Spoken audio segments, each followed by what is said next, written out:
اچھا شیخ صاحب، یہ بتائیے گا کہ ہمارے ہاں مساجد میں ہم دیکھتے ہیں کہ بعض لوگ رکوع کے بعد جب اٹھتے ہیں تو ہاتھ کھلے چھوڑنے کی بجائے دوبارہ ہاتھ باندھ لیتے ہیں، تو یہ جائز ہے؟ رکوع کے بعد ہاتھ باندھنے کے حوالے سے اہل علم کے ہاں دو آراء پائی جاتی ہیں، اور اس کی وجہ کوئی نص نہیں ہے بلکہ اجتہاد ہے۔ کیونکہ رکوع کے بعد جب ہم کھڑے ہوتے ہیں وہ بھی قیام ہوتا ہے، اور رکوع سے پہلے جب ہم کھڑے ہوتے ہیں تو وہ بھی قیام ہوتا ہے۔ جو رکوع سے پہلا قیام ہے اس میں تو ہاتھ باندھنا آپ صلی اللہ علیہ وسلم سے صراحتاً ثابت ہے، لیکن جو رکوع کے بعد قیام ہے اس میں آپ صلی اللہ علیہ وسلم سے کچھ بھی ثابت نہیں ہے کہ ہاتھ باندھے جائیں گے یا نہیں باندھے جائیں گے۔ اب اہل علم کا اختلاف اس بات پر ہے، بلکہ عرب ممالک کے اندر تو زیادہ تر، سعودی عرب کے اندر بھی میں نے دیکھا، اور دیگر جو عرب ممالک ہیں وہاں تو ہاتھ باندھتے ہی ہیں، اور ہمارے ہاں پاکستان کے اندر شاہ بدی الدین راشدی صاحب اور ان کے جو پیروکار ہیں، متابعین ہیں بہت سارے، جو ان کے ساتھ ملنے والے اور ان کے ساتھ تعلق رکھنے والے ہیں، وہ سارے کے سارے ہاتھ باندھتے ہیں۔ تو وجہ اختلاف کیا ہے؟ وجہ اختلاف یہ ہے کہ آپ صلی اللہ علیہ وسلم سے قیام میں ہاتھ باندھنا ثابت ہے، جو رکوع سے پہلے کا قیام ہے۔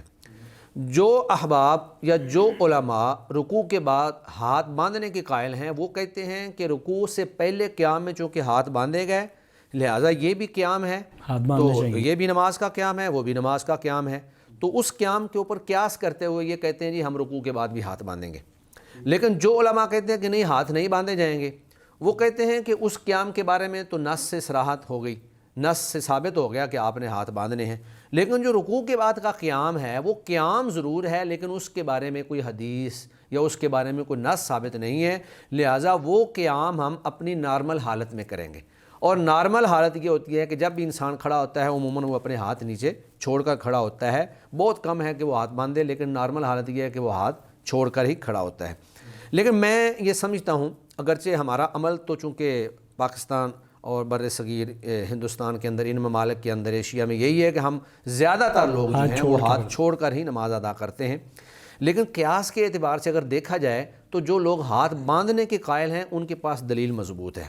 کیونکہ عام نارمل حالات میں تو ہم ہاتھ چھوڑتے ہیں، لیکن یہ نارمل قیام نہیں ہے رکوع کے بعد والا، یہ قیام ہے نماز کا قیام، اور پھر ایک نماز کا قیام رکوع سے پہلے بھی موجود ہے۔ تو اگر ہم اس کو اس کے اوپر قیاس کریں تو زیادہ رجحان اسی طرف جاتا ہے کہ زیادہ افضل اور راجح موقف یہی ہونا چاہیے کہ آپ ہاتھ باندھ کر جو ہے نماز ادا کریں، لیکن چونکہ ہمارے ہاں اس کا زیادہ رواج نہیں ہے اور پھر یہ ایک اجتہادی مسئلہ ہے،